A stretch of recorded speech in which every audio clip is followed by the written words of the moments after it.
بنكمل مع بعض أحداث الفصل الخامس من قصة سندباد البحري.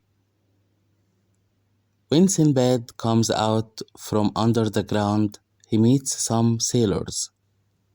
ولما سندباد خرج من تحت الأرض بيقابل شوية من البحارين. I'm Sinbad the sailor. أنا سندباد البحار. He tells them. هو قال لهم كده. The sailors are surprised. البحارة كانوا مندهشين. Sinbad, but Sinbad is dead, they say. قالوا له سندباد مين يا ابني؟ سندباد مات.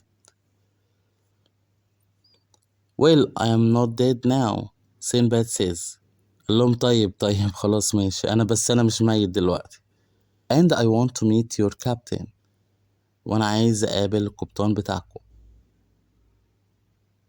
The sailors take Sinbad to their ship. سندباد البحارة خدوه للسفينة. Are you Sinbad the sailor? asks the captain. فالقبطان بيقول له انت بقى سندباد البحار؟ Yes, says Sinbad. قال له أيوة أنا. Then sail with us and tell us about your adventures, says the captain. قال له خلاص تعالى معانا. القبطان قال له تعالى معانا واحنا مع بعض في الطريق سوا في البحر، يعني نبحر سوا يعني. The ship sails for many weeks. السفينة أبحرت لعدة أسابيع. One morning the captain sees an island. وفي يوم بالنهار القبطان شاف جزيرة. Sinbad and some of the sailors land and begin to explore the island.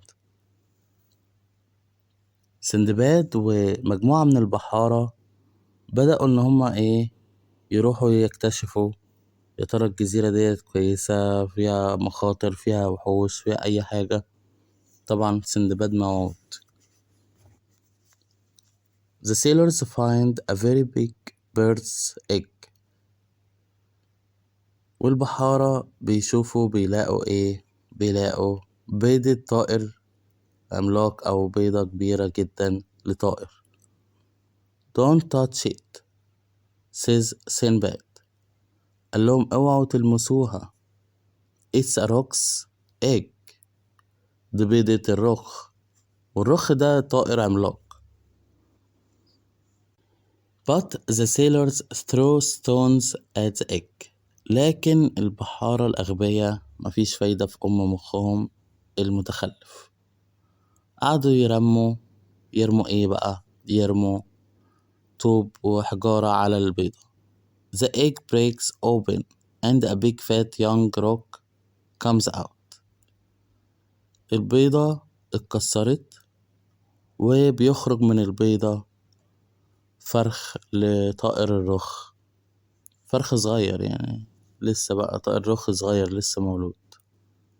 It makes a lot of noise. وطبعا أول ما طلع من البيضة قعد بقى يوقوق وكده ويزن. Suddenly 4 angry rocks fly down.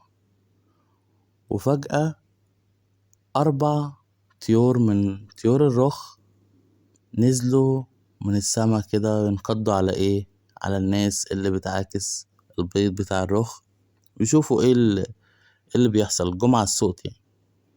Let's go back to the ship, says Sinbad. قال لهم مفيش وقت، يلا بينا نرجع على السفينة. The rocks begin to attack the ship with big stones. طبعا طيور الرخ بدأوا إن هما يمسكوا الصخور أو الطوب الكبير دوت والحجارة ديت ويرموها على السفينة. We must sail away now, cries the captain. والقبطان قال لهم احنا لازم نهرب دلوقتي من طيور الرخ ونبحر الآن. Sinbad begins to explore. سندباد بدأ يستكشف. There are big black stones all around the beach. وكان في حجارة لونها أسود موجودة على الشط كله and a big cave with a river in it. وكان في كهف موجود فيه نهر. He finds the wrecks of old ships and hundreds of jewels on the beach. فسندباد بيلاقي أجزاء لسفن قديمة مكسرة ومئات من الجواهر موجودة على الشط. The ship sails into a bad storm and Sinbad lands in the sea.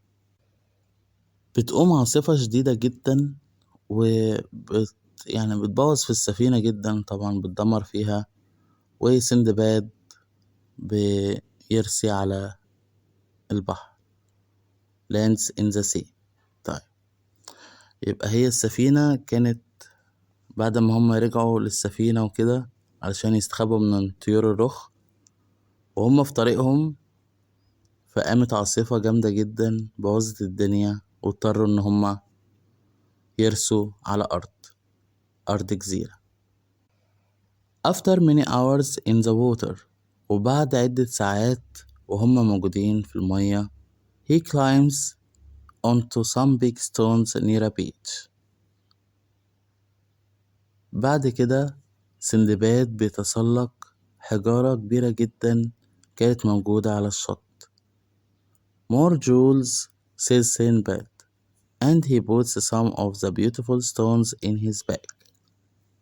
فسندباد بيقول جواهر كتيرة جدا، يا سلام، وبياخد منهم شوية وبيحطهم في شنطته اللي كانت معاه. Soon he begins to feel hungry. وبعد شوية حس بجوع. There are lots of jewels here, he thinks. وبيفكر سندباد بيقول يا ده في مجوهرات تانية برضو هنا، وقعد يفكر. But there is nothing to eat، لكن مفيش حاجة الواحد ياكلها. I must look for something، أنا لازم أدور لي على حاجة أكلها. But where؟ لكن فين؟ Sinbad takes wood from the wrecks and makes a boat from it. سندباد بياخد مجموعة من الأخشاب وبيعمل منهم مركب. He puts the boat on the river in the cave and gets on it. بيحط المركب على النهر اللي كان موجود في الكهف وبياخد طريقه بقى، بيتجه معاه. He rows for days through the dark cave. وبيفضل سندباد في المركب بيقدف وبيعوم بالمركب لعدة أيام، وهو طبعا الكهف كان كله ضلمة. He feels more and more hungry every day. وكل يوم بيجي عليه بيحس بجوع أكتر وأكتر. After 6 days he's very ill and tired. وبعد 6 أيام بيمرض جدا سندباد وبيتعب جدا. But then he sees some blue sky. لكن بعد كده سندباد بيشوف السماء لونها أزرق. He can also see 2 strange men. وبرضه شاف رجلين شكلهم غريب. Welcome to the country of Serendip، they say. وقالوا له أهلا بيك في بلدنا سرنديب. Please give me something to eat، cries Sinbad. فسندباد يا عيني من شدة الجوع قال لهم الحقوني بأي حاجة أكلها، أنا مش قادر. The men give Sinbad lots of different things and he eats for hours. الرجالة ادوا لسندباد أنواع مختلفة من الأكل وسندباد قعد ياكل لمدة ساعات. You're a lucky man، say the men. Come with us to see our king. وقالوا له انت راجل محظوظ، تعال معانا عشان نوريك الملك هو فين وكده وتقابله. Sinbad gives some of the jewels to the king. He also tells him about the most important man in Baghdad, the Caliph. فسندباد بيروح للملك وبيديله هدايا شوية من المجوهرات اللي معاه، وبرضه بيحكيله عن أهم شخصية في بغداد اللي هو الخليفة. Your caliph is a very good and wise man, says the king. فالملك بيقول لسندباد، بيقول له الخليفة بتاعكو راجل حكيم وجميل جدا أو كويس جدا. Here are some presents for him. ودي هدايا بتاعتي للخليفة، مني للخليفة.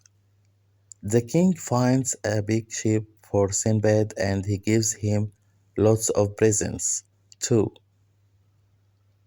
Sinbad sails back to Baghdad. الملك بيجيب لسندباد سفينة كبيرة علشان تاخده وترجعه تاني لبغداد. وهو ماشي الملك بيديله شوية هدايا علشان يديها للخليفة، لما يرجع يديها للخليفة. On the ship he thinks about his adventure in the cave. وفي السفينة سندباد كان بيفكر في مغامرته اللي كانت في الكهف. This time I want to stay at home in Baghdad, he thinks. وبيقول لنفسه خلاص أنا كده مش هقدر أروح حتة تاني، أنا مش عايز أسافر تاني برا بغداد، أنا اكتفيت. When Sinbad gives the presents to the Caliph of Baghdad, the Caliph says, I have some beautiful carpets for this wise king of Serindi. Please take them to him. فسندباد لما بيرجع وبيدي الهدايا للخليفة، خليفة بغداد، فالخليفة بيقول له أنا معايا بقى سجاد وحاجات جميلة بقى كده، عايزك توديهم لملك سرنديب تاني. فبيقول له إيه، لو سمحت خدهم معاك وادهم له. فسندباد طبعا مش طايق نفسه، مش قادر وتعب خلاص استهلك، فمش قادر. Oh no, thinks Sinbad, back to sea again. ينعلقبه كده. فطبعا سندباد يعني فاض بيه، يعني مش قادر بقى خلاص. هو بيقول oh no، يعني يا نهار أبيض لأ تاني، رجوع للبحر تاني. طبعا هو ايه استوى طبعا من المغامرات والأذى والوحوش اللي كان بيقابلها وكده. عموما كده بينتهي معانا الفصل الخامس من قصة سندباد. أتمنى تكون عجبتكم. فاضل لنا فصل واحد، الفصل الأخير. طبعا مش هقول لكم بقى الفصل الأخير ده يعني نهاية القصة، وهيبقى في أحداث مثيرة جدا هتعجبكم.